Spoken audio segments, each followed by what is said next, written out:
आज सभी और 31 दिसंबर की धूम मची है। हर कोई इस दिन को मनोरंजन का दिन मानकर नववर्ष का स्वागत करने को आतुर है। सभी को यह दिन नववर्ष की पूर्व संध्या का दिन लगता है, जबकि ऐसा नहीं है। भारतीय संस्कृति का अपना नववर्ष है, अपनी पहचान है, जिसे युवा पीढ़ी जानती ही नहीं और पश्चिमी संस्कृति के मद में डूबकर अपनी सनातन संस्कृति को भूलती जा रही है। आज भारतीय संस्कृति की बात करते हुए सत्य सनातन धर्म के कैलेंडर का इतिहास सभी के सामने रखने का प्रयास करते हैं।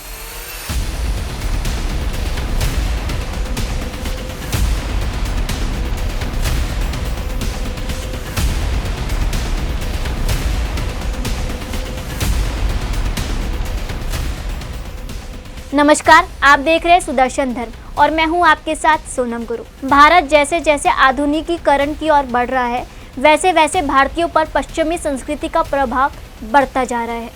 पूर्व में स्कूलों और कॉलेजों में हल्दी कुमकुम की रस्में मनाई जाती थी। समाज और राष्ट्र के लिए अपने प्राणों की आहुति देने वाले समाज सुधारकों और क्रांतिकारियों की जयंती और वर्षगांठ मनाई जा रही थी।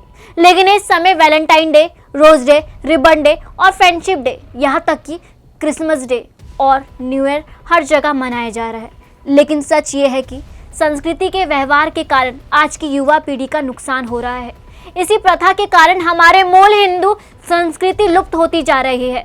मनोरंजन के रूप में भी या शौक के रूप में हम 31 दिसंबर की रात को नए वर्ष की पूर्व संध्या के लिए तैयारी करने लगते हैं और मध्य रात्रि उत्सव में स्वागत करते हैं। लेकिन ऐसा करना हमारी संस्कृति में नहीं है। प्रस्तुत है भारतीय हिंदू कैलेंडर का इतिहास।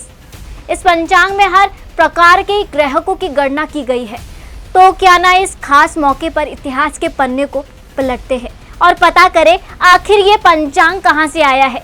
हमारा राष्ट्रीय कैलेंडर ईस्वी सन से चलता है, इसलिए नई पीढ़ी तथा बड़े शहरों पले बड़े लोगों में बहुत कम लोगों यह याद रहता है कि भारतीय संस्कृति और धर्म में महत्वपूर्ण स्थान रखने वाला विक्रम संवत देश के प्रत्येक समाज में परंपरागत ढंग से मनाया जाता है।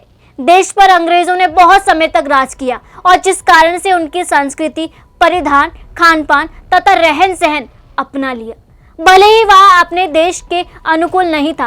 कहते हैं ना कि अंग्रेज चले गए पर उनके मानस पुत्रों की कमी नहीं है। सच तो यह है कि अंग्रेज वह कौम है जिसको बिना मांगे ही पुत्र मिले जाते हैं, जो भारतीय माता पिता स्वयं उनको सौंप देते हैं।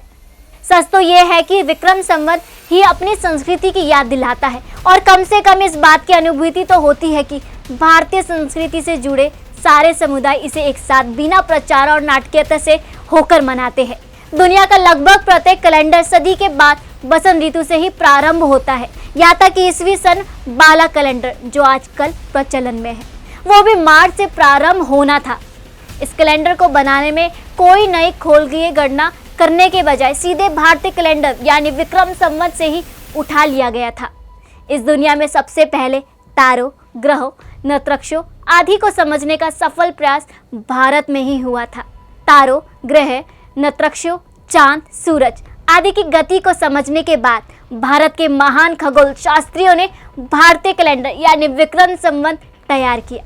इसके महत्व को उस समय सारी दुनिया ने समझा, लेकिन यह इतना अधिक व्यापक था कि किसी भी विशेष दिन, त्योहार आदि के बारे में जानकारी लेने के लिए विद्वान यानी पंडित के पास जाना पड़ता है। भारतीय संस्कृति के अनुसार नया वर्ष चैत्र शुक्ल प्रतिपदा को मनाना चाहिए। महाराष्ट्र में से गुड़ी पड़वा के रूप में मनाया जाता है। इस दिन को नए वर्ष के रूप में मनाए और आनंद ले। आपको बता दें कि भारतीय संस्कृति सबसे प्राचीन और महान संस्कृति है। मनुष्य को जन्म से मृत्यु तक कैसे व्यवहार करना चाहिए, अपने जन्म को कैसे सार्थक बनाए, यह हमारे ऋषियों ने वेद उपनिषदों में लिखा है। इसका पालन करके आज कई लोगों ने अपने जीवन के लक्ष्य को प्राप्त कर लिया है। आज पश्चात लोग भी भारतीय संस्कृति की ओर आकर्षित हो रहे हैं। वे भारतीय शास्त्रियों में आनंद को ढूंढ रहे हैं क्योंकि वो भोगवादी संस्कृति में त्रस्त है, साधना करके अपने कल्याण कर रहे हैं। अब बात करते हैं 1 जनवरी की। 1 जनवरी वास्तव में ईसाई नववर्ष की शुरुआत है। आज जब ईसाई राष्ट्र विश्व में बहुसंख्यापक है और उन्होंने विश्व के अधिकांश देशों में राज किया, इसलिए उनकी संस्कृति का प्रभाव पूरी दुनिया में देखा जा सकता है।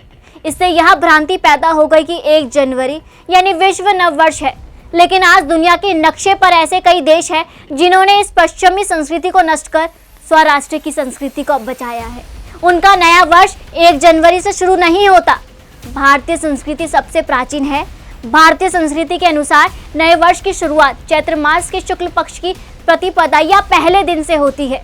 यह पृथ्वी के निर्माण का पहला दिन है। इसलिए सभी भारतीय को चाहिए कि नए वर्ष की शुरुआत 2 अप्रैल या गुड़ी पड़वा से करें। लेकिन देश की आज़ादी के बाद भी कुछ विषय पे हमने अंग्रेजों के परांतर को नहीं छोड़ा। यह उनमें से एक है, हमें इसे छोड़ना होगा। उम्मीद है कि आपको हमारी आज की वीडियो काफ़ी पसंद आई होगी और आप सभी को इस वीडियो से पता चला होगा कि हिंदू का जो नववर्ष है वो 1 जनवरी से नहीं, मार्च या फिर अप्रैल से होता है।